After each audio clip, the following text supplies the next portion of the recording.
波切りにした方が、なんでね、殻から外さずに、ネットの記事なんか読んでると、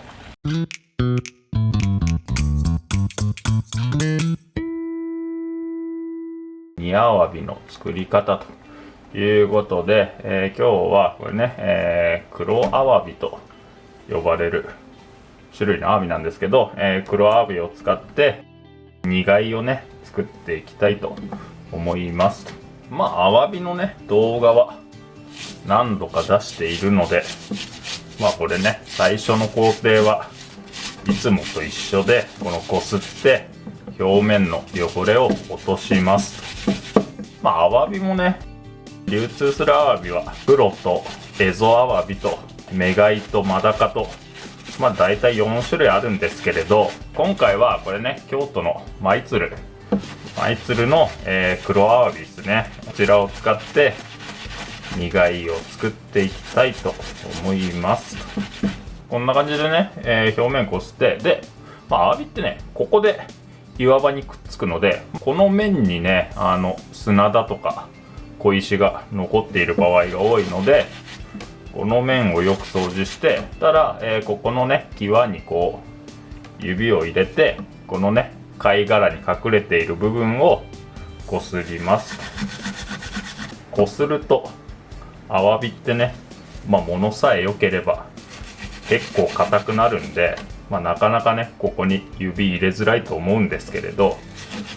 このね部分にも汚れが残りやすいので、この部分はしっかりと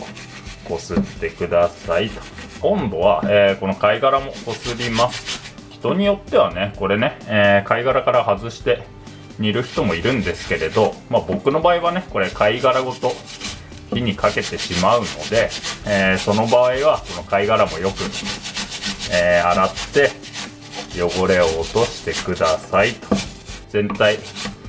っかりとこすったら、ここで一度水洗いをしますと。アワビを煮ていくんですけれど、これはね、昆布だし、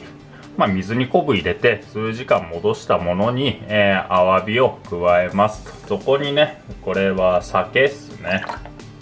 お酒を、たっぷりと加えて、そのね字で煮ていきますと。この時にね、お塩はこれね2つまみ程度加えて、2時間から3時間ね、アワビが柔らかくなるまで煮ると。なんでね殻から外さずに煮るのかというと、これね殻から外した時にアワビからこう水分が出てくるじゃないですか。あのね水分にね、僕はね多少なりともアワビの旨味が含まれていると思っているので、アワビから抜けてしまう水分を、このね煮汁に出して、その煮汁を煮詰めていくことで、そのね旨味が凝縮された煮汁になると思うので、その煮汁にアワビを漬け込んで、旨味をねアワビの身に戻すと。なので、殻から外さずに火にかけていきますと。今回ねアワビが大きいので、この表面がね浮いてしまうんですけれど、これね途中で殻から外してで煮含めるので、この段階ではねそこまで気にせずに火にかけてくださいと。関東の方なんかは結構知ってると思うんですけれど、煮貝ってね山梨県、甲州のね名物だったりするんですよ。甲州の煮貝っていうのは、これにね醤油が入ってる場合が多いですかね。醤油だとか、あとみりん、多少ね甘辛い煮物っていう味付けになってたりしますかね。なんでね海のない山梨県で蒸しアワビがね名物になっているのかというと、静岡と山梨って昔ね貿易が盛んで、その時にその駿河で煮たねアワビを山梨まで運んだと。その関係で山梨のね名物になっていたりしますかね。だからなんか武田信玄のね好きな食べ物煮貝みたいなね、そんなのもあって、山梨のねサービスエリアなんかでは結構ねそのお土産でね煮貝が出てたりしますかね。ボコボコ沸いてきたら多少ね火を弱めて、でアクをすくい取りますと。なんでね今回醤油もみりんも入れないのかというと、醤油ってね結構匂いが強いんですよ。このアワビ自体のものがすごいいいんで、このアワビのね香りを楽しみたいので、アワビの香りを消すような醤油だとかは、入れないようにして、酒と塩だけで煮ると。アクをすくったら、落とし蓋をして、で、このままねひとまず、30分ほどね、煮ていきますと。30分ほどね経ちましたら、こういった形でね、煮汁が減ってアワビがねだいぶ浮いてきてしまうと思うので、ここで一旦ねアワビを殻から外しますと。外す際はね、別にスプーンでもこういう木のヘラでも何でもいいので、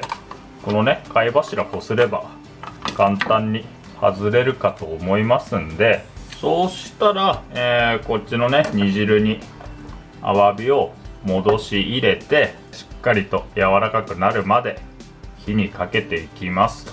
どうしてもこう鍋から浮いてしまうじゃないですか。本来ならねこれ3つ4つでこう鍋にパンパンにアワビを詰めて煮ればいいんですけれど、この際にね、鍋をちっちゃくすればいいんですけれど、どうしてもね小さい鍋がないなんて場合には、小さいボウルにアワビごと移して、このね煮汁をこちらのボウルに移して、このままねこのボウルごと、湯煎にかけると。こうするとねしっかりと煮汁に浸かったまま火が入っていくので、1時間ないしは1時間半、アワビがね十分に柔らかくなるまで火にかけてくださいと。ネットの記事なんか読んでると、煮アワビだとか蒸しアワビにするには、メガイが向いていますなんてね、よくそんな情報が流れているんですけれど、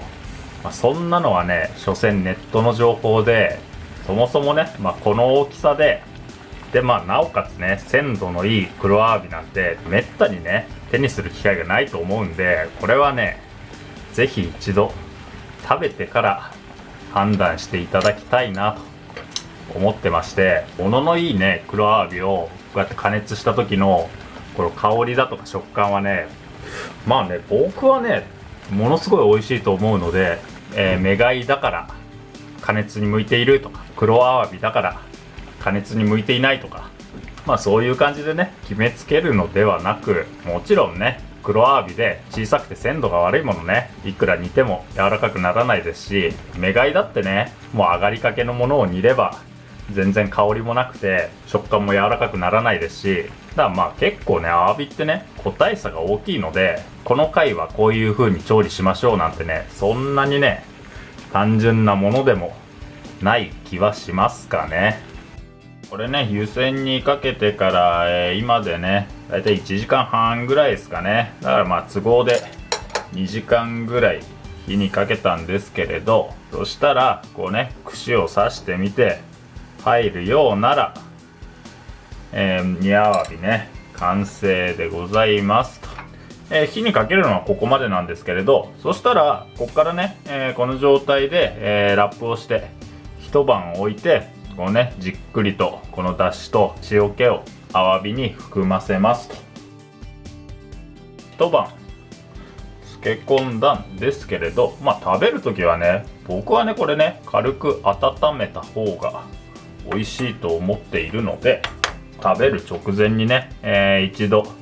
火にかけてから、食べますかね。この部分はアワビの紐なんですけれど、紐ねこれ引っ張れば簡単に外れますので、なかなか熱いんで、温める前にね外しておいても、いいのかなとも思いますかね。ちなみにねこのね紐と肝についてちょっと説明すると、こっちは肝でして、肝はここのねちょっとした膨らみがあるじゃないですか。ここにね結構砂が溜まるので、この部分はね取り外してしまいますと。そうだからこういったところにね結構砂が溜まっているので、この部分は取り除いて、で残った部分を食べると。この残った部分はこれね、裏ごししてソースにしてもいいんですけれど、今回はね、そのまま切って食べてしまいますね。肝はね、正直ね、食べても美味しくないから食べないって人もいるんですけれど、こっちのね、残った部分がちょっとね、見分けが難しくて、もしゃもしゃっとしたこうふかふかした部分あるじゃないですか。これはね、魚でいうエラの部分なので、このふわふわの部分はここはね、食べられないんですよ。食べられないというか、食べても美味しくない。だからこの辺ですよね。このエラを除いたこっちは紐なので、食べようと思えば食べられますと。続いてね、こっちのアワビの本体なんですけれど、本体の方はね、これ見ればわかると思うんですけれど、ここにね、アワビの口がついてるんですよ。なので、口を外して、で残った部分が可食部位ですと。では口はね、これ押さえて引っ張れば簡単にこういった形で外せますので、口は硬いので、外してね、食べないようにしてくださいと。もうあとはね、切って食べるだけと。これはね、もう思い切って厚めに切って、もう一口でね、パクッと召し上がってみてくださいと。味はね、香りのいい超高級かまぼこといった感じの味がしますんで、で切り方はね、僕はこの波切りって言ってね、うねうねうねと左右に、包丁を動かしながら切っています。切り方は別にね、普通にまっすぐ切ってもいいとは思うんですけれど、ただね、おそらくこの波切りにした方が表面積がね、広くなるので、だから口に入れた時に香りだとか味はね、感じやすいと思うので、この辺もだからいろいろ細く切ってみたりだとか、いろいろ試して、美味しいね、食べ方を見つけてくださいと。盛り付けはね、どう思ってもいいと思うんですけれど、これおせちなんかにね、するんであれば、貝殻に戻して、盛り付けると、結構ね、綺麗に盛れるんではないかなと。どうしてもね、これ火に入れた分縮みが出るので、そっくりそのままね殻に戻すと、どうしてもね殻に対してアワビが小さくなってしまうんで、その辺ね自分なりに工夫して、盛り付けてみてくださいと。後ろに挟んでみたりして、お重の中にね入れると、アワビ食べた後にね最後肝が出てくるみたいな、そんなね盛り付けがいいのかなと思ったりするんで、こんな感じで今回は盛り付けました。こっちのね余った出汁はかつおだしとかね昆布だしで割って吸い口みたいにしてもとても美味しいので、これねこして好みでお吸い物でも作ってみてくださいと。煮アワビの作り方、完成でございます。今日は以上です。